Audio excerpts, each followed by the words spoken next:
श्रीमद् भगवत गीता, नीचे देखें, गीता प्रेस गोरखपुर से प्रकाशित है।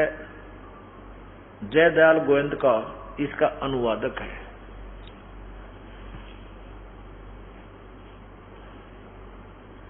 श्रीमद् भगवत गीता पद छेद अवन्य अन्वय साधारण भाषा टीका सहित गीता प्रेस गोरखपुर से प्रकाशित है। यहां देखिए,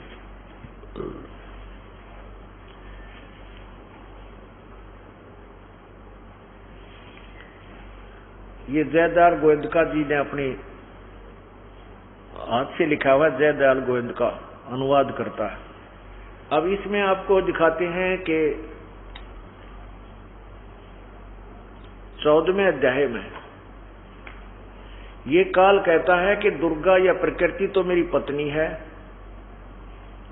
और मैं इसके पेट में बीज स्थापित करता हूं। ये अध्याय नंबर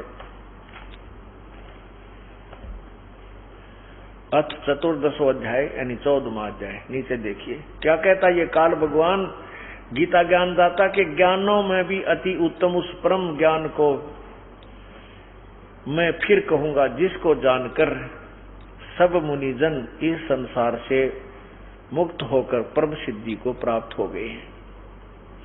क्योंकि ये तत्व ज्ञान का पता लगने के बाद सभी यहां से पीछा छुड़वा जाएंगे। इस ज्ञान को आश्रय करके अर्थात धारण करके मेरे स्वरूप को प्राप्त हुए सृष्टि के आदि में उत्पन्न नहीं होते और प्रलय काल में भी व्याकुल नहीं होते। अब देखना क्या बताता है कि हे अर्जुन, मेरी ये महत मूल ब्रह्म मूल प्रकृति, ये महत ब्रह्म, ये इसका अर्थ है, ये देखो, मम योनि महत ब्रह्म तस्मीन, इसका अर्थ है मम ब्रह्म, मुझ ब्रह्म की ये प्रकृति जो है, यहां देखना, महत ब्रह्म मूल प्रकृति संपूर्ण भूतों की योनि है अर्थात गर्भाधान स्थान है। और मैं ये काल उस योनि में चेतन समुदाय गर्भ को रूप गर्भ को स्थापन करता हूं। उस ततः माने उससे, उस जड़ चेतन के सहयोग से सभी भूतों की उत्पत्ति होती है। अब देखना नीचे 4वां अध्याय 4वां श्लोक में क्या लिखा है। हे अर्जुन, नाना प्रकार के सभी योनियों में जितनी भी मूर्तियां अर्थात शरीरधारी प्राणी हैं प्राणी उत्पन्न होते हैं। प्रकृति, ये महत ब्रह्म प्रकृति तो उन सब की गर्भ धारण करने वाली माता है और मैं बीज स्थापन करने वाला पिता हूं। यहां देखना, अब ये पांचवें श्लोक में 14वें अध्याय के 5वें श्लोक में स्पष्ट कर दिया है कि हे अर्जुन, सतगुण रजगुण और तमगुण ये प्रकृति संभवा, प्रकृति से उत्पन्न, या प्रकृति स्पष्ट शब्द लिखा है, प्रकृति माने दुर्गा, रजगुण सतगुण विष्णु है, रजगुण ब्रह्मा, तमगुण शिव जी, ये प्रकृति से उत्पन्न, प्रकृति दुर्गा से उत्पन्न तीनों गुण अविनाशी जीव आत्मा को शरीर में बांधते हैं अर्थात ये पार नहीं होने देते।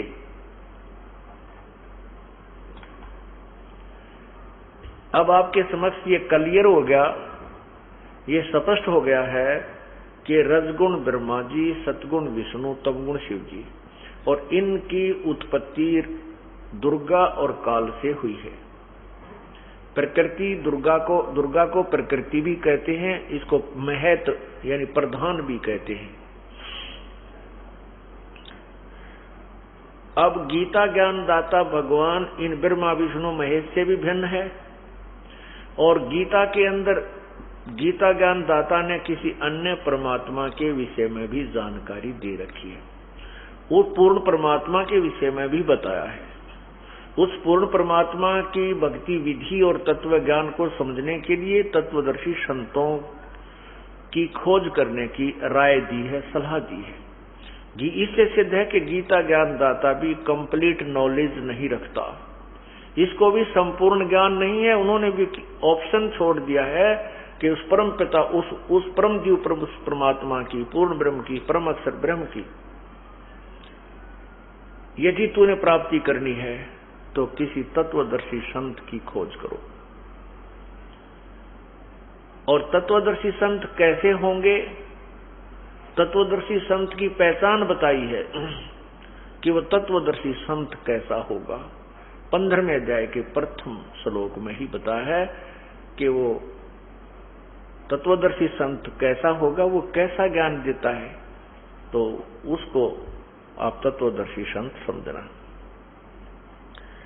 अब एक झलक आपको फिर दिखाते हैं, क्योंकि ये एक ऐसा छुपा हुआ ज्ञान है कि अभी तक अपने समक्ष नहीं आया।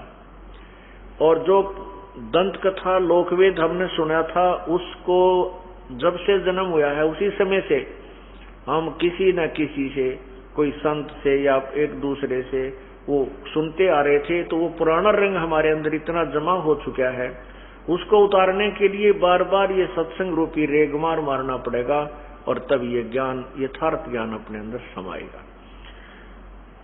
अब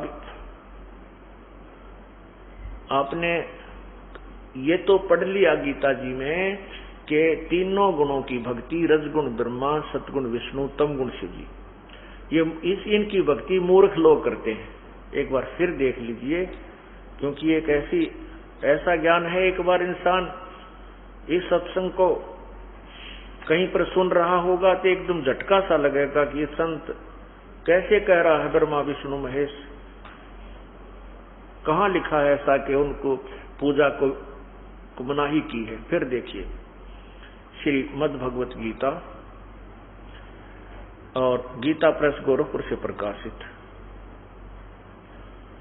ये 7वां अध्याय, ये 7वां अध्याय, नीचे देखिए अध्याय श्लोक नंबर 12 से ये वाला। इसमें लिखा है कि और भी जो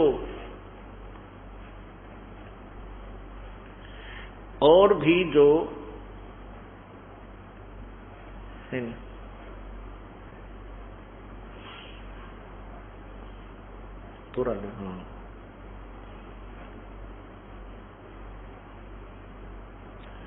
और ये है 7वें अध्याय का 12वां श्लोक आपको पढ़कर सुना रहे हैं। और भी जो सतगुण से यानी सतगुण विष्णु जी से उत्पन्न होने वाले भाव हैं, और जो रजगुण से तथा तमोगुण से,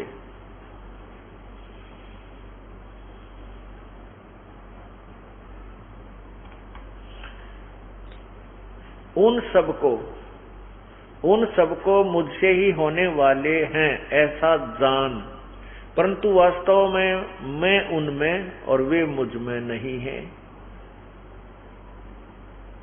अब स्पष्ट हो गया कि तीनों गुणों, रजगुण ब्रह्मा, सतगुण विष्णु, तमगुण शिव जी से जो भी हो रहा है, उसका मुख्य कारण ये गीता ज्ञान दाता काल है, ब्रह्म है, लेकिन वो उनसे भिन्न है। आपने शिव महापुराण में पढ़ा, रुद्र संहिता में, उसमें स्पष्ट लिखा है कि ये तीनों रजगुण ब्रह्मा विष्णु महेश तीनों देवताओं में गुण हैं, लेकिन वो शिव यानी काल, सदा शिव रूपी काल रूपी ब्रह्म इनसे भिन्न है, वो गुणातीत है। तो ये हम भी स्पष्ट कर रहा है कि मैं इनमें नहीं हूं और ये मुझ में नहीं है। अब 13वें में आप देखिएगा कि क्या कह रहा गीता ज्ञान दाता कि इन तीनों गुणों की भक्ति में ये जीव उलझा रहता है। अध्याय 7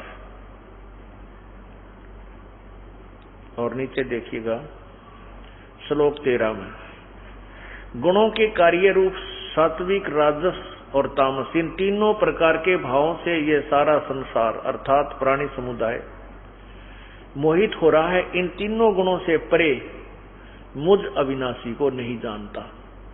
इन तीनों गुणों से परे अर्थात इनसे अलग। अब 3 गुण याद रखना, अब इसमें त्रिगुणमयी माया आवेगी। यहाँ त्रिगुण इसी की व्याख्या है, क्योंकि वह दैवी अलौकिक अर्थात अतिद्भुत त्रिगुणमयी मेरी माया, ये त्रिगुणमयी मेरी माया बड़ी दुस्तर है, खतरनाक है। और जो पुरुष मुझ को निरंतर भजते हैं वे इस माया का उल्लंघन कर जाते हैं, अर्थात संसार से तर जाते हैं। गीता ज्ञान दाता कहता है कि जो ब्रह्मा विष्णु महेश, रजगुण ब्रह्मा, सदगुण विष्णु, तमगुण शिव जी से ऊपर मुझे भजते हैं तो इनसे ऊपर उठ जाते हैं, ये इन बाधक कम बनते हैं। नीचे देखना, अब 15वें श्लोक में स्पष्ट कर दिया है कि इस माया के द्वारा,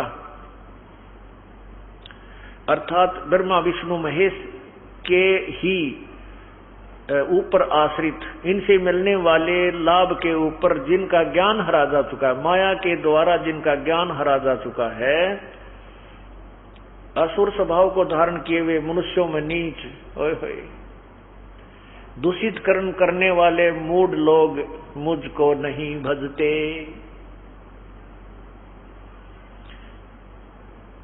अब स्पष्ट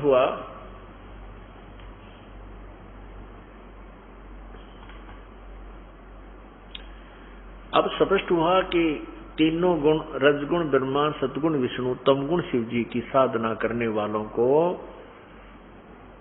मूर्ख बताया है। राक्षस स्वभाव को धारण किए हुए मनुष्यों में नीच लिखा है, दुष्कर्म करने वाले। पुण्यात्माओं, ये दास भी हिंदू धर्म में जन्म हुआ, प्रथम बार ये ज्ञान सुना था तो बड़ा झटका सा लग गया था, और आंखों देखकर इन प्रमाणों को भी ये स्वीकार्य नहीं हो रहा था कि ब्रह्मा विष्णु महेश से ऊपर कोई शक्ति है और इनकी पूजा नहीं करनी चाहिए। इनको इष्ट रूप में पूजा नहीं बताया, बाकी अनादरणीय नहीं है। अभी आपको क्लियर करेंगे कुछ देर में। अब इसका थोड़ा सा संक्षिप्त वर्णन किया जाएगा।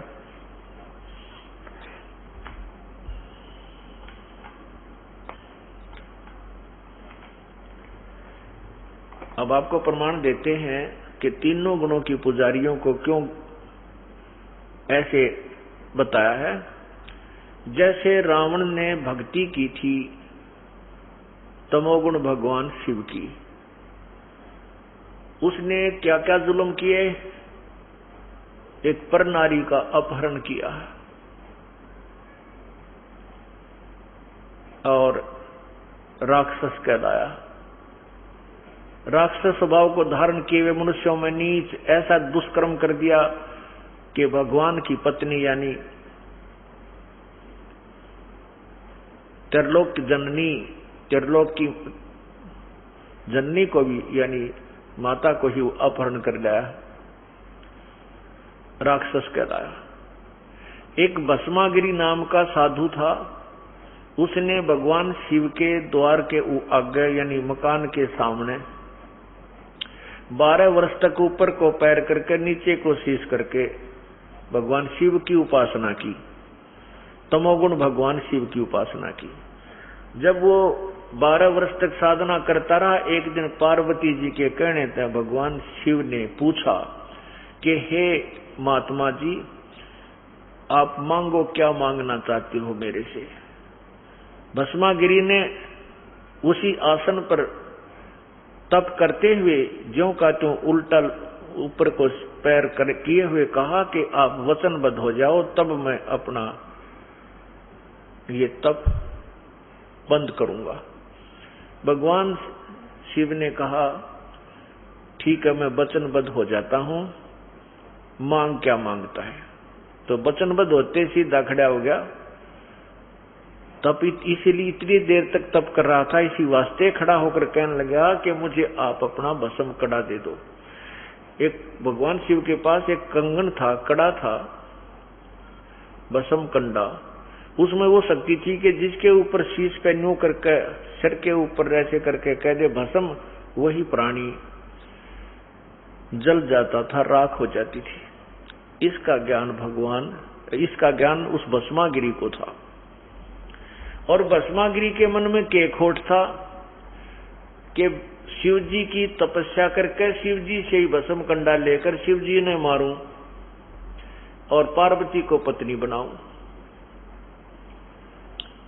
जिसके उस दुष्ट उद्देश्य को भगवान शंकर भी ना समझ सके। इससे सिद्ध हुआ कि ये अंतर्यामी भी कोई ना, भगवान विष्णु जी शिव जी अंतर्यामी भी सिद्ध नहीं हुए, क्योंकि वो उसके अंदर के खोट को नहीं जान सके ये किस लिए साधना कर रहा है। तेरा शत्रु बन के तेरी तपस्या कर रहा है। अब भगवान शिव नर महात्मा के हैं, उन्होंने सोचा भी महात्मा है, जंगल में रहना होता है, अपनी सुरक्षा के लिए कड़ा मांगा होगा, दे देता हूं, ले भाई पकड़े। अब जब उस भस्मागिरी के हाथ में भस्म कंडा आया तो तेवर बदल गया उसी समय। कहने लगा, होले शंकर होशियार, तुझे मारूंगा, पार्वती को अपनी पत्नी बनाऊंगा। बताया को बात हुई। भगवान शिव जी ने सोचा, अच्छा मूर्ख रहे तो देख, पागल मेरे पीछे पड़ गया। अब भगवान शिव जी आगे आगे बस और भस्मागिरी पीछे पीछे।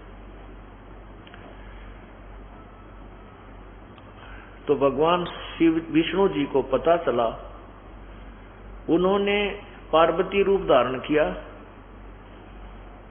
और भस्मागिरी के सामने आकर खड़े हो गए और बोले कि भस्मागिरी रुक जा, क्यों भाग रहा है, आजा मेरे पास बैठ जा। भस्मागिरी तो इसी दुष्ट कर्म के लिए ये सब कुकर्म कर रहा था। 12 वर्ष तक की परिश्रम किया, वो पार्वती को देखते खड़ा हो गया। पार्वती जी ने कहा कि आप मुझे डांस करके दिखाओ। अब भस्मागिरी बोला, मैं तप करनिया आदमी और मुझे डांस वांस करना कुछ नहीं आता। पार्वती रूप में भगवान विष्णु जी कहने लगे, मैं तुझे डांस करना सिखाती हूँ, इस हाथ को ऐसे कर, इस हाथ को ऐसे कर, इसको ऐसे कर, इस पैर को ऐसे कर। वो करेगा मूर्ख, उसकी तो बकवाद में ध्यान था। कहने लगे, इस हाथ को ऊपर ला। जब नो इस सिर पे आ लिया ना वो कड़े वाला हाथ, तो भगवान ने कह दिया भस्म। वो भस्मागिरी भस्म हो गया। वो भस्मागिरी फिर भस्मा असुर कहलाया। भस्मा असुर गिरी से भस्मा असुर यानी भस्मा राक्षस बन गया। फिर भगवान विष्णु ने दौड़े जा रहे शंकर के सामने प्रकट होकर कहा कि भोलेनाथ रुक जा। विष्णु जी, भगवान शंकर बोले, विष्णु भाग ले भाग ले। और ऐसे ऐसे उसने भस्मागिरी ने मेरे से भस्म कंडा प्राप्त कर लिया है, वो फूंक देगा, भाग ले। तो भगवान विष्णु ने कहा कि ये देख, तेरा भस्म कंडा मैं ले आया हूं और उसको भस्म कर दिया है। तो कहने का भाव ये है कि तमोगुण की उपासना करने वाले राक्षस स्वभाव को धारण किए हुए मनुष्यों में नीच दुष्कर्म करने वाले ये मूर्ख सिद्ध हो गए। तमोगुण के उपासक तो ऐसे। अब ब्रह्मा का रजोगुण का उपासक श्री विष्णु जी के साथ हिरण्यकशिपु ने द्वेष लगा लिया और ब्रह्मा जी की उपासना की, ब्रह्मा जी की साधना करके सिद्धि प्राप्त कर ली। सिद्धि प्राप्त करके फिर अपने आप भगवान बन बैठा, अपने ही पुत्र का शत्रु बन गया कि मेरी भक्ति करो, विष्णु भगवान की पूजा मत करो। राक्षस कहलाया, कुत्ते वाली मौत मरा।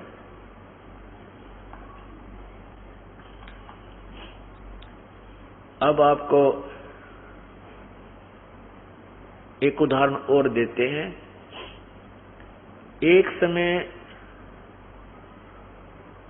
हरिद्वार के अंदर कुंभ का मेला भरा।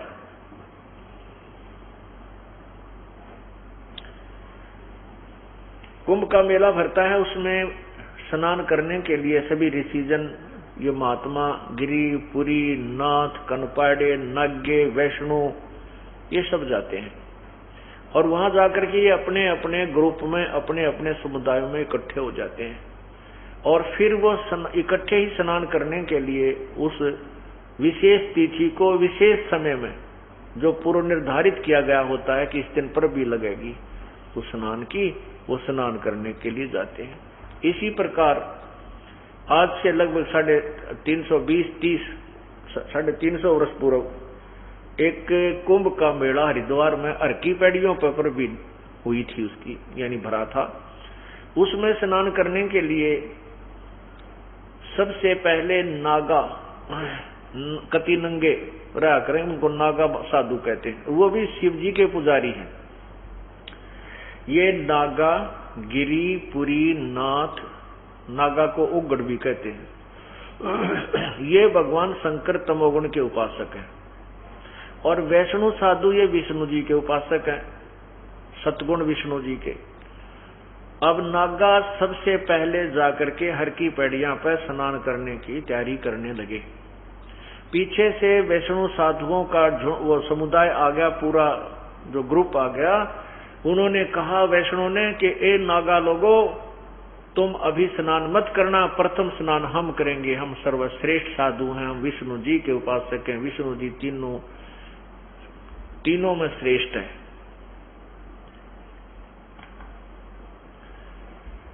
नागाओं ने कहा कि हम सर्वश्रेष्ठ हैं और तुम बाद में स्नान करना, पहले गंगा में हम स्नान करेंगे। विष्णु साधु बोले तुम कहाँ के श्रेष्ठ हो, कहाँ के तुम उत्तम हो, शरणफड़ तुम नहाना न धोना, तुम टट्टी के हाथ भी ना धोते, पशु की तरह नंगे फिरते हो, राख लपेटते फिरते हो, और दूर हो जाओ, हम स्नान करेंगे, हम वैष्णव साधु हैं, हम सर्वश्रेष्ठ हैं। अब उधर से नागा और उधर से विष्णु के उपासक, सतोगुण के उपासक वैष्णु आपस में उलझ गए। अब स्नान करना पर बीता गए भूल, तलवार निकाल ली, त्रिशूल निकाल लिए और मुक्का वो उसका मारे 25,000 नागा और वैष्णु, यानी तमोगुण शिव जी के उपासक और सतोगुण विष्णु के उपासक, 25,000 वो साधु कटका मर गए, कत्लेआम हो गया। उस गंगा के पानी में लाशा लाश तरह सब सौतर रहे थे, लाल पानी हो गया उस गंगा जी का। 25,000 आदमी उत्तरा गजब हुई। अब ये विचार करना पुण्यात्माओं, इस तत्व ज्ञान से हमें समझ में आएगा ये कहानी क्या है, हम क्या कर रहे हैं, क्या करना चाहिए था।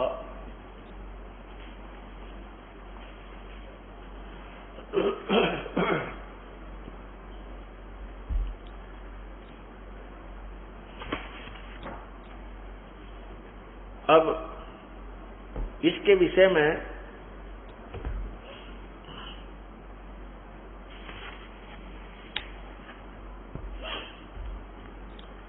क्या बताया है? तीर तुपक तलवार कटारी जमदड़ जोर बधावे हैं, हर पैड़ी हर हेत न जाना वाजा कर चलावे हैं। काटे शीश नहीं दिल करुणा वो जग में साध कमावे हैं, जो जन उनके दर्शन को जावे उनको भी नरक पठावे हैं। यो भी बैदा है बैदे से वेद अलहदा, यो भी बैदा। अब परमात्मा की प्यारी आत्मा आदरणीय गरीबदास साहिब जी ने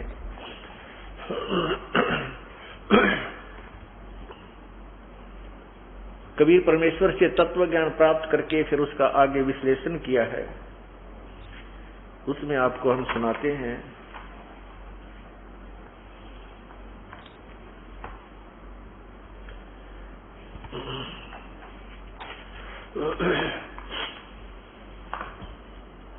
सदग्रंथ के अंदर बैदे का अंग है।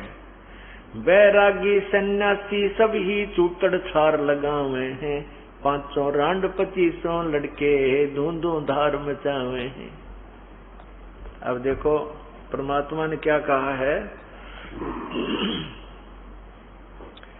कि सन्यासी बैरागी, ये सन्यासी जो है गिरी पुरी, ये शिव जी के उपासक, और बैरागी विष्णु जी के उपासक, इनके विषय में कह रहे हैं कि सब ही कुछ तो इनमें अपना राख रूख लपेट कर न बिल्कुल नारी सी व्यवस्था बनाकर रहते हैं, और इनमें 500 रांड 2500 लड़के, 5 काम क्रोध मोह लोभ अहंकार रूपी नारी।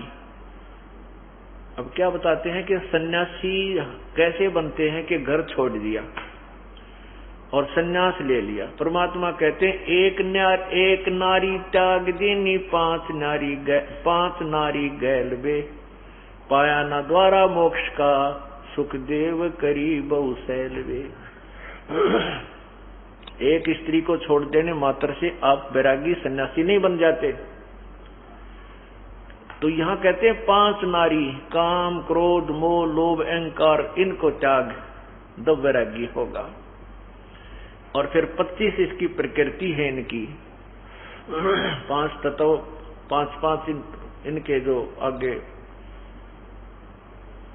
विभाग हैं, तो उसके बारे में कहते हैं 500 रांड 2500 लड़के, ये काम क्रोध मोह लोभ अहंकार, और साथ में शब्द सपरस रूप रस गंध आदि।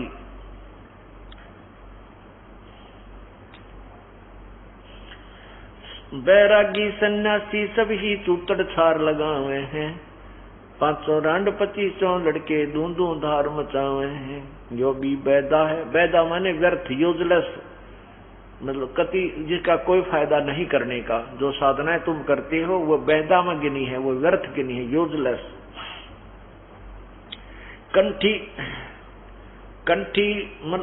कंठी माला और मृगशाला सिर पर जटा रखा हुए हैं, ढोलक ताल दालरी पीटे हैं, फिर तानारी री गावे हैं। यो भी बैदा है, ये भी व्यर्थ की बकवाद है, ये भक्ति मार्ग नहीं है।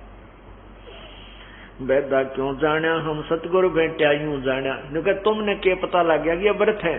तो गरीबदास जी कहते हैं हमने सतगुरु मिल गए, वो तत्वदर्शी संत यानी पूर्ण परमात्मा स्वयं तत्वदर्शी संत की भूमिका करने जब कबीर परमेश्वर आए थे, गरीबदास जी को मिले थे पर स्वयं आकर के, और सतलोक दिखाया था। उसके बाद इस तत्व ज्ञान का प्रचार गरीबदास जी ने इस प्रकार किया।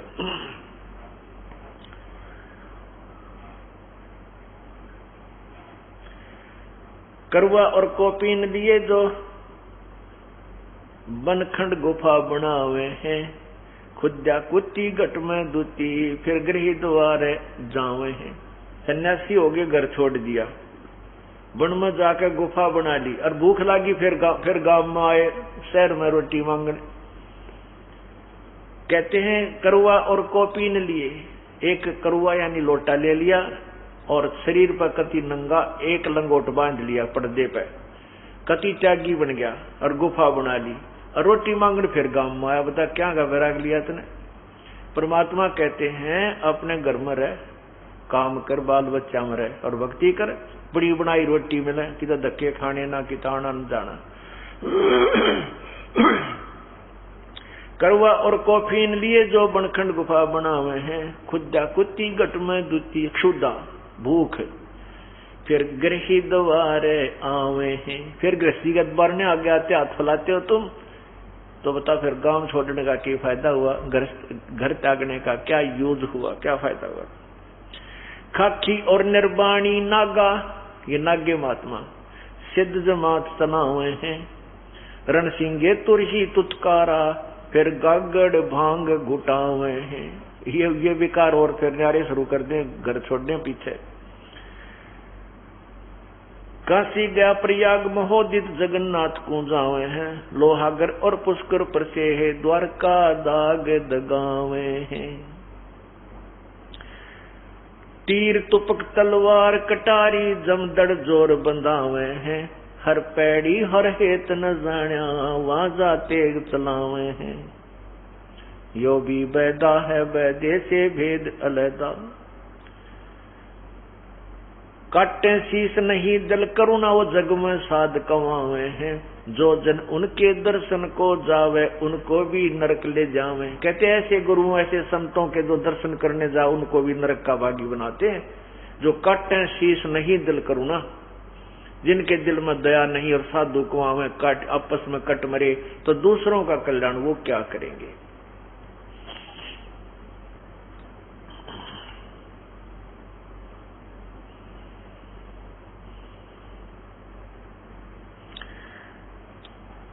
सन्यासी शंकर को भूले बम्ब महादेव झावे हैं, काकड़ भांग तमाखू पीवे बकरे काट तड़ावे हैं। सन्यासी शंकर को भूले वो बम्ब महादेव झावे हैं। आपने देखा होगा कि भगवान शिव के उपासक जब कावड़ लाते हैं, वो ना तो शंकर भगवान को है, वो इन्हों के आग्रह ओ बोले, और लड़कियां बहनों को कहेंगे ए बोड़ी आगे नोले, यानी आप पर तो बोले बन रहे हैं, आप पर बोड़ी बन गए। भगवान की वो इज्जत कर रहे हैं या बेइज्जती, या भी समझ में ना आती। और फिर क्या बोलते आते हैं, बम बम बम बम। ये कोई प्रभु का नाम नहीं है। तो कहते सन्यासी शंकर को बोले बम्ब महादेव धाम है, परमात्मा को बम्ब बम्ब करके वो याद करते हैं। उस शंकर जी के यथार्थ नाम से भी परिचित नहीं है। वो यथार्थ नाम भी ये दास आपको बताएगा, जिससे भगवान शिव का लाभ आपको प्राप्त होगा। अब आपने सुना कि तीनों गुण, रजगुण ब्रह्मा, सतगुण विष्णु, तमगुण शिव जी के पुजारियों को पवित्र गीता जी अध्याय नंबर 7 के श्लोक 12 से 15 में राक्षस स्वभाव को धारण किए हुए मनुष्यों में नीच दुष्कर्म करने वाले मूर्ख, ये 4 उपमा दी है इकट्ठी। ये इसलिए है जो आपको अभी उदाहरण स्पष्ट किया, उदाहरण के द्वारा आपको स्पष्ट किया। अब गीता ज्ञानदाता ब्रह्म अपने विषय में भी कहता है कि मेरी भक्ति भी अनुत्तम है, श्रेष्ठ है। क्योंकि गीता अध्याय नंबर 4 श्लोक 5 में कहा कि अर्जुन तेरे और मेरे बहुत जन्म हो चुके हैं, तू नहीं जानता मैं जानता हूं। अब जन्म और मृत्यु होती रहेगी तो जीव सुखी नहीं है। पूर्ण सुख तभी प्राप्त होगा, मोक्ष तभी प्राप्त होगा जब हम सदा के लिए जन्म मृत्यु से मुक्त हो जाएंगे। उसके विषय में गीता ज्ञान दाता भगवान कहता है कि उसके लिए किसी तत्वदर्शी संत की खोज कर। अब आपको दिखाते हैं 7वें अध्याय के 18वें श्लोक में अपने विषय में कहा है कि मेरी भक्ति भी अनुत्तम है। ये देखिएगा पवित्र गीता जी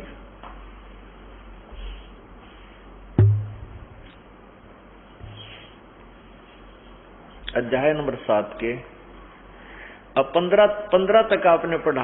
ये देखिए 15वें का, इसमें कहा कि माया के द्वारा जिनका ज्ञान हरा जा चुका है, असुर स्वभाव को धारण किए हुए मनुष्यों में नीच दूषित कर्म करने वाले मूढ़ लोग मुझको नहीं बचते, गीता ज्ञानदाता कह रहा है। अब मुझको नहीं बचते, इससे सिद्ध है कि तीनों गुणों कोई और हैं जो पूजा करते हैं, वो ब्रह्मा विष्णु महेश हैं। अब 16 में लिखा है कि मेरी भक्ति भी 4 प्रकार के करते हैं। ये भारतवंशी श्रेष्ठ अर्जुन, उत्तम कर्म करने वाले अर्थार्थी, आर्त, जिज्ञासु और ज्ञानी, इस ऐसे 4 प्रकार के भजन मुझको भगतजन मुझको भजते हैं। क्या बताते हैं कि मेरी साधना भी, अब तो कह रहे हैं कि मेरी भक्ति नहीं करते, ये अन्य देवताओं की पूजा करते हैं। और मेरी भक्ति भी 4 प्रकार के करते हैं। अर्थार्थी माने जो धन गणा ज्यादा धन वृद्धि के लिए, यानी अपने कारोबार में बरकत करने के लिए वेदों के मंत्रों के आधार पर अनुष्ठान करते हैं, धार्मिक अनुष्ठान। वो अन्य उपासना नहीं करते, अन्य उनकी जैसे ओम जय जगदीश रे, स्वामी जय जगदीश रे, जय गणेश देवा कहते, इस तरह की पुस्तकों को विश्वास वो नहीं करते। वो केवल वेदों पर विश्वास करते हैं और वेदों के मंत्रों के आधार पर ही वे धार्मिक अनुष्ठान किया करते हैं, वो अर्थार्थी। और फिर आर्त, संकट निवारण के लिए भी वेदों के ही मंत्रों का यानी श्लोकों के उच्चारण उन अनुष्ठानों के आधार पर करते हैं। और तीसरा जिज्ञासु वो होता है जो परमात्मा प्राप्ति के लिए दृढ़ता से चलता है और उसने फिर ज्ञान ग्रहण कर, संतों के पास जाता है, ज्ञान ग्रहण कर लेता है। उस ज्ञान के ऊपर अनुसरण ना करके वो वक्ता बन जाता है, वो ज्ञानी, वो जिज्ञासु, वो भी व्यर्थ बताया।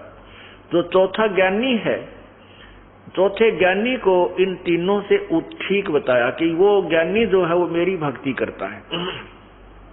ज्ञानी किसे कहते हैं? जिसको ये ज्ञान हो गया कि मनुष्य जीवन बार बार नहीं मिलता और मनुष्य जीवन प्राप्त करके भक्ति करनी चाहिए। वेदों में उन्होंने पढ़ा कि एक ही परमात्मा है जो जिसकी भक्ति करने से जीव का पूर्ण कल्याण हो सकता है। उस एक ही प्रभु की भक्ति करनी चाहिए। अन्य उपासना अन्य देवताओं की, ब्रह्मा विष्णु महेश आदि की नहीं करनी चाहिए। उस ज्ञानी को इतना पता हो गया तो उसने वेदों को पढ़ा, स्वयं ही निष्कर्ष निकाल लिया कि उसमें ओम नाम लिखा है। ओम नाम ही मोक्षदायक है, क्योंकि उस ज्ञानी को तत्वदर्शी संत नहीं मिला और तत्वदर्शी संत के बिना वेदों को समझा नहीं जा सकता। गुरु बिन काहू न पाया ज्ञाना, जो थोथा बूछड़े किसाना। गुरु बिन वेद पढ़े जो प्राणी, समझे न सार रहे अज्ञानी। तो उन ज्ञानी व्यक्तियों ने जैसे चुनक ऋषि, जैसे वशिष्ठ ऋषि, जैसे कपिल ऋषि जैसे इन ज्ञानियों को ये तो पता हो गया कि भगवान की भक्ति करने से मोक्ष होगा, अन्य देवताओं की पूजा से नहीं करनी चाहिए। और वेदों को पढ़ा। वेदों में यजुर्वेद अध्याय नंबर 40 के मंत्र नंबर 15 में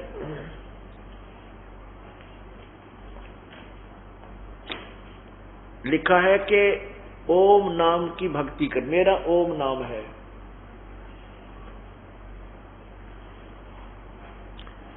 ये वेदों का ज्ञानदाता और गीता जी का ज्ञानदाता ब्रह्म है। अब देखिए यजुर्वेद में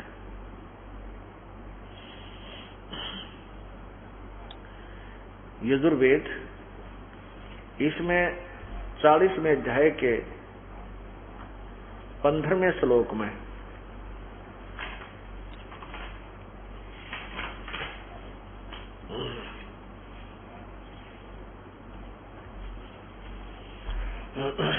इसमें है 40वां अध्याय यजुर्वेद भाषा भाष्यम 44वां अध्याय यानी 40वां अध्याय। नीचे देखो यहाँ पर ये 15वां मंत्र है। इसमें लिखा है वायु अनिलम अमृतम भस्मांतम शरीरम ओम करतो समर किलवे समर और कर्तुम समर। इसका क्या अर्थ बनता है कि ओम नाम का स्मरण। अब ये अनुवादकर्ता ने इसको गलत किया है, महर्षि दानंद जी का द्वारा किया हुआ ये। इन्होंने इसमें शब्द लिखा कि ओम करतो समर। करतो माने काम करते करते, किलबे माने विशेष कसक के साथ, और कर्तुम अपना वास्तविक कर्तव्य जानकर, मनुष्य जीवन का मूल कर्तव्य जानकर ओम नाम का सिमरण कर। इसका सीधा अर्थ बनता है वायोर अनिलम अमृतम इदम भस्मांतम शरीरम। इसका क्या अर्थ बनता है कि जब शरीर छोड़कर जाएगा, जब तेरे शरीर का अंत होगा, तेरा शरीर नष्ट होगा, उस समय तक भक्ति करते रहना और तेरा जो ये 5 तत्व, ये अंदर सूक्ष्म शरीर है वो अमर हो जाएगा, अर्थात उसमें कुछ शक्ति प्राप्त हो जाएगी। अब इसमें क्या अनुवाद किया है कि हे कर्म करने वाले जीव, तू शरीर छूटते समय ओम, इस नाम वाच्य ईश्वर को, इस नाम वाच्य, ओम का जाप नहीं, इस नाम वाच्य ईश्वर को स्मरण कर।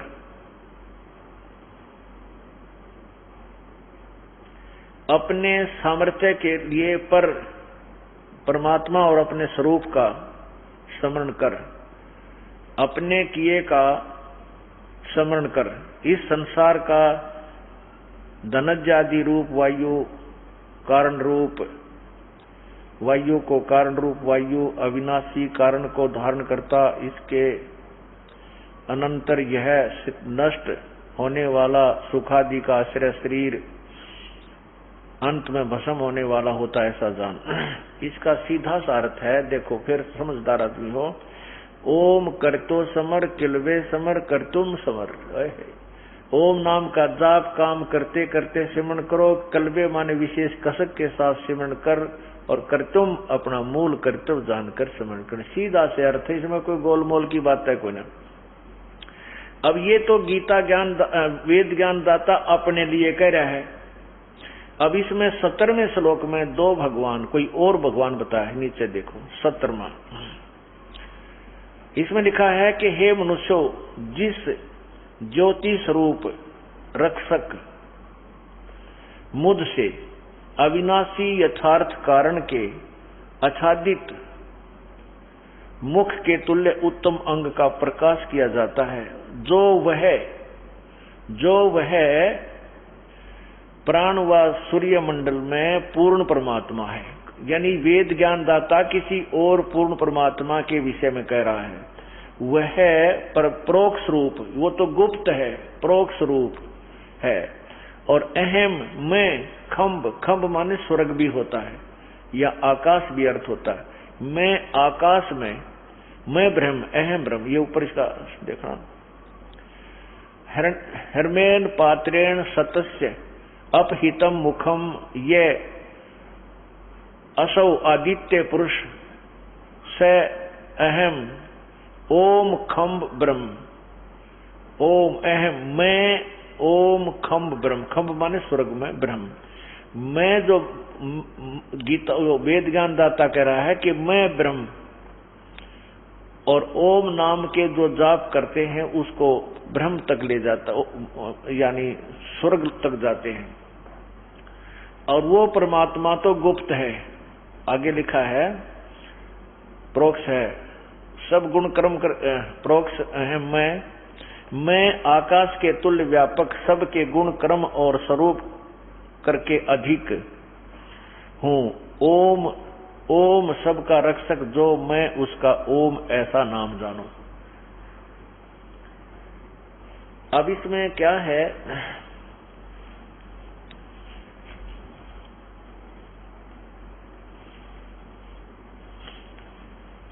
कि ओम नाम का जाप है ब्रह्म का।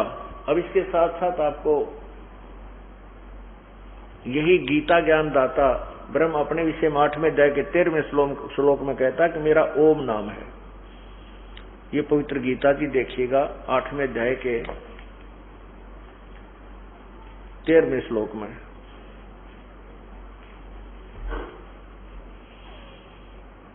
आठवें अध्याय के नीचे आइएगा, ये 13वां श्लोक है, ये 13वां। इसकी हम संस्कृत पढ़ते हैं। ओम इति एक अक्षरम ब्रह्म व्यवहारन माम अनुस्मरण, यह प्रयाति तजन देहम स याति परमाम गतिम। गीता ज्ञान दाता कहता है कि अहम ओम इति एक अक्षरम ब्रह्म व्यवहारन माम ब्रह्म, मुझ ब्रह्म का ये ओम केवल यही एक अक्षर है। ओम केवल यह एक अक्षर है, व्यवहारन यानी उच्चारण करके स्मरण करने का। और जो ये प्रयाति तजन देहम सयाति परमाम गतिम, जो इसकी अंतिम सांस तक, देह छूटने तक, शरीर का नष्ट होने तक इसका जाप करता है, वो मेरे वाली परम गति को प्राप्त होता है। सब यहाँ देखना, यहाँ से शुरू होता है। ये 14, 13 और 14 की इकट्ठी अनुवाद है। यहाँ ये जो ओम, जो पुरुष ओम इस एक अक्षर रूप, इसने लिखा यहां ब्रह्म को यहां लगा दिया, रूप ब्रह्म को उच्चारण करता हुआ और उसके अर्थ स्वरूप मुझ निर्गुण ब्रह्म, यहां माम ब्रह्म यहां आना चाहिए था।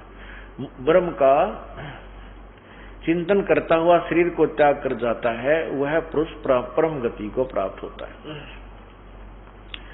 अब ये तो बताया इसने अपने लिए, और फिर 17वें अध्याय के 23वें श्लोक में कहा है कि उस परमात्मा के भक्ति के लिए, पूर्ण परमात्मा, पूर्ण मोक्ष के लिए पूर्ण परमात्मा की भक्ति करनी चाहिए। और उसके लिए ओम तत्सत इति निर्देश है ब्रह्मणे त्रिविध समर्थ है। ये देखिए गीता जी और अध्याय 17 और श्लोक 23।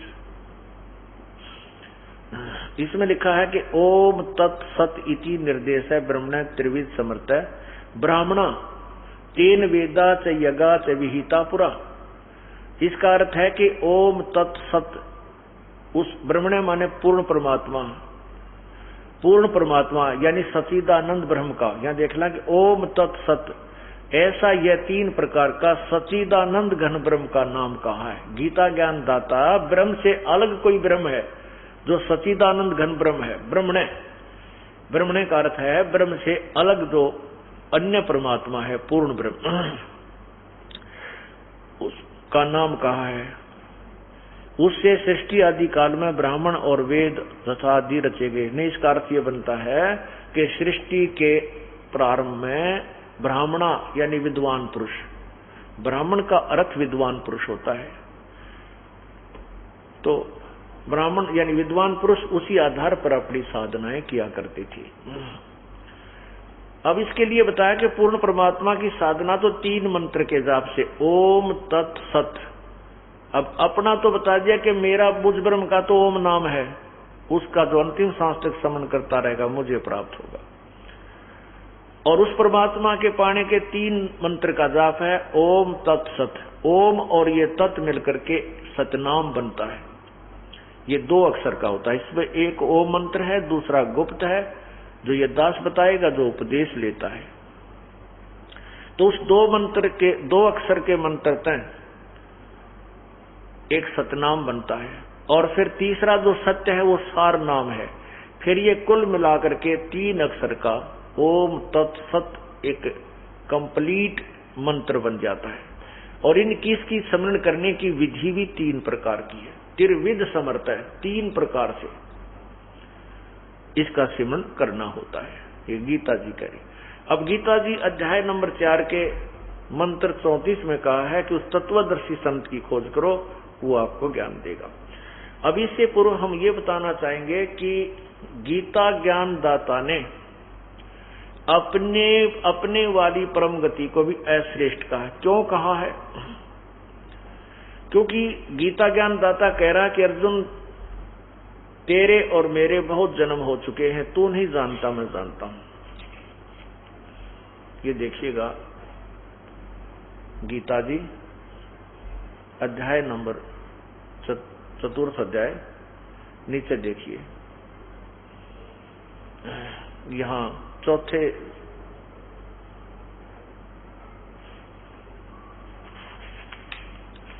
5 में ये है, ये 5वां श्लोक है नीचे, ये वाला, ये 5वां श्लोक है। यहां देखना, हे परंतम अर्जुन, मेरे और तेरे बहुत से जन्म हो चुके हैं, उन सबको तू नहीं जानता मैं जानता हूं। फिर इसमें लिखा कि मेरे जो जन्म और मृत्यु हैं वो अलौकिक है। यह देखना, हे 9वां श्लोक, हे अर्जुन, मेरे जन्म और कर्म दिव्य अर्थात निर्मल और अलौकिक है। इसी प्रकार जो मनुष्य तत्व से जान लेता है वह शरीर को त्याग कर फिर जन्म को नहीं प्राप्त होता, मुझे प्राप्त होता जैसे भी। अब ये क्या कहता है कि मेरे और तेरे बहुत जन्म हो लिए, तू नहीं जानता मैं जानता हूं। मेरे जन्म और मृत्यु अलौकिक है। इससे सिद्ध है कि जन्म मृत्यु तो गीता ज्ञान दाता का भी होता है, अविनाशी नहीं है। 10वें अध्याय के दूसरे श्लोक में आप देखिएगा, स्पष्ट किया है। यही काल कहता है कि अर्जुन, मेरे जन्म को, मेरी उत्पत्ति को ये देवता लोग नहीं जानते, क्योंकि ये मेरे से उत्पन्न हुए। स्पष्ट है, क्योंकि ब्रह्मा विष्णु महेश, और ब्रह्मा विष्णु महेश के बाद फिर अन्य देवता उत्पन्न हुए। ये सभी काल से उत्पन्न हुए, दुर्गा के माध्यम से। इसलिए जन्म तो इसका है, लेकिन ये देवता नहीं जानते, क्योंकि ये इसके बेटे हैं, पुत्र हैं। पुत्र पिता की उत्पत्ति को नहीं बता सकते, और पिता की उत्पत्ति को तो दादा बता सकता है, क्योंकि वो उससे उत्पन्न हुआ होता है। अब देखना, श्रीमद् भगवद गीता अध्याय नंबर 10 और श्लोक नंबर 2, ये देखिएगा। मेरी उत्पत्ति को, लीला से प्रकट होने को, मेरे प्रभाव मान उत्पत्ति, मेरी उत्पत्ति को न देवता लोग जानते हैं न महर्षि जन ही जानते हैं, क्योंकि मैं सब प्रकार से देवताओं का और महर्षियों का आदि कारण हूं, यानी इनकी उत्पत्ति का कारण हूं। इससे स्पष्ट हो गया कि गीता ज्ञान दाता यानी ब्रह्म ज्योति निरंजन का जन्म तो हुआ है, लेकिन ये देवता और महर्षि नहीं जानते, क्योंकि ये तो इस उत्पन्न हुए। अब ब्रह्म की उत्पत्ति को कौन बताओगा? पूर्ण ब्रह्म, जो इस ब्रह्म का भी पिता है।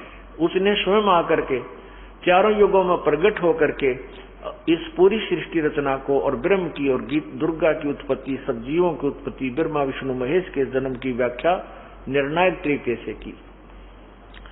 और वो इस कलयुग में भी 600 वर्ष 550 वर्ष पूर्व परमात्मा ने आकर के इसी तत्व ज्ञान को, सदग्रंथों के जो निर्णायक ज्ञान को सिंपल लैंग्वेज में कबीर वाणी के अंदर लिपिबद्ध करवा दिया, जो आज हमारे पास प्रमाणित है। अब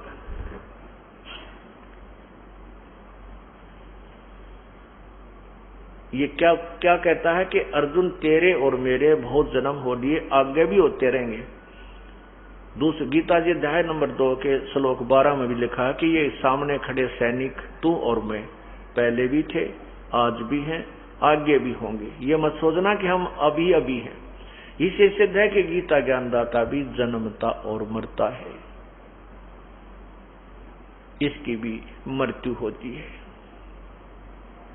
इसलिए ये कहता है कि मेरे को प्राप्त होकर प्राणी फिर जन्म मृत्यु को प्राप्त होते हैं। लेकिन इसलिए अर्जुन तो उस परम पद उस सर्वभाव से उस परमेश्वर की शरण में जा, जिसकी कृपा से तू परम शांति और शाश्वत सतान सदा रहने वाले लोक को चला जाएगा। 15वें अध्याय के 4थे श्लोक में कहा है कि तत्वदर्शी संत की प्राप्ति के उपरांत उस परम पद परमेश्वर की खोज करनी चाहिए, जहां जाने के बाद साधक फिर लौटकर संसार में नहीं आता। अब आपको बिल्कुल सिरे से सुनाऊंगा इस तत्व ज्ञान को, पहले थोड़ा सा हिंट देता हूं। श्रीमद् भगवद गीता अध्याय नंबर 15 श्लोक नंबर ये देखिएगा 4। अब कहते हैं तत्वदर्शी संत की प्राप्ति के उपरांत फिर उसके द्वारा प्राप्त ज्ञान के आधार पर उसके पश्चात उस परम पद रूप परमेश्वर को भली भांति खोजना चाहिए, जिसमें गए हुए पुरुष फिर लौटकर संसार में नहीं आते, और जिस परमेश्वर से पुरातन संसार वृक्ष की प्रवृत्ति विस्तार को प्राप्त हुई है, उसी आदि पुरुष नारायण के मैं शरण हूं। गीता ज्ञानदाता कहता मैं भी उसी की शरण हूं। इस प्रकार दृढ़ निश्चय करके उस परमेश्वर का मनन और निधिध्यासन करना चाहिए। गीता ज्ञानदाता किसी और भगवान की पूजा के लिए कह रहा है। इससे सिद्ध है कि गीता ज्ञानदाता भगवान की भक्ति भी सर्वश्रेष्ठ नहीं है, उत्तम नहीं है, अति उत्तम नहीं है। अब यहाँ इसलिए गीता ज्ञानदाता ने कहा है कि ये ज्ञानी पुरुष, देखिए 7वें अध्याय के 18वें श्लोक में, ये ज्ञानी पुरुष हैं तो नेक आत्मा, ये चाहते हैं कि हम अपना कल्याण करवाएं, लेकिन इनको तत्वदर्शी संत ना मिलने के कारण ये मेरे वाली अनुत्तम गति में, मेरे वाली घटिया साधना के अंदर आश्रित रहे। ये देखिएगा श्रीमद् भगवत गीता अध्याय नंबर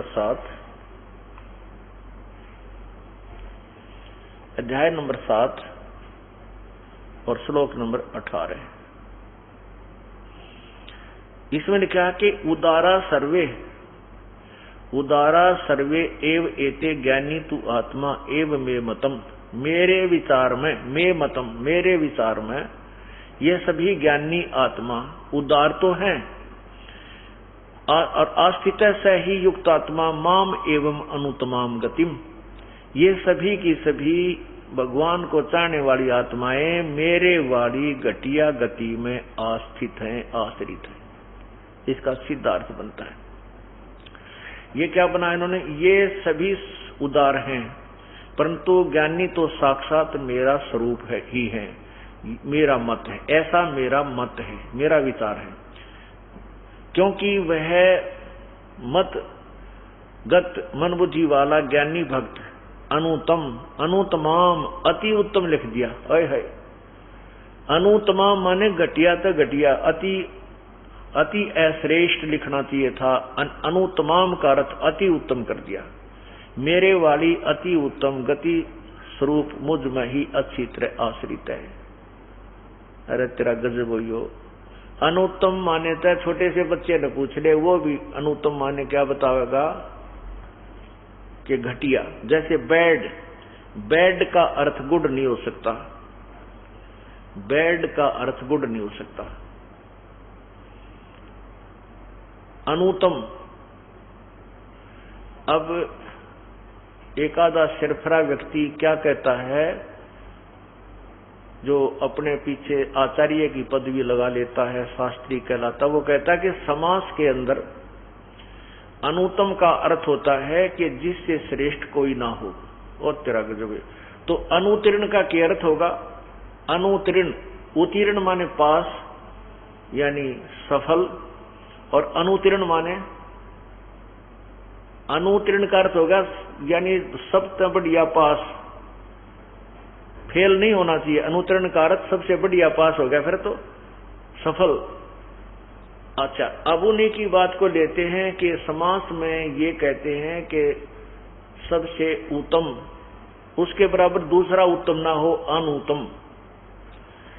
अगर हम यही मानकर चले कि यहां उन्होंने समास प्रयोग किया तो अभी बात नहीं फिट बैठती, क्योंकि अगर ये अनुत्तम का अर्थ हम यहां सर्वश्रेष्ठ भी मान लिया तो भी फिर गीता ज्ञानदाता अपनी भक्ति से अन्य किसके बारे में कह रहा है, उसके बारे में कह रहा है कि उसकी शरण में जाने से पूर्ण मोक्ष होगा, तो भी गीता ज्ञानदाता की भक्ति श्रेष्ठ नहीं है। क्योंकि अपनी यदि उसकी सर्वश्रेष्ठ होती तो फिर अन्य भगवान के बारे में उसको कहने की क्या जरूरत थी। यहां पर समास भी उनका फिट नहीं है, ये तुक्का भी नहीं लगता। अब यहां अपनी साधना, ब्रह्म साधना को अनुत्तम क्यों कहा, उसके विषय में एक उदाहरण देते हैं। एक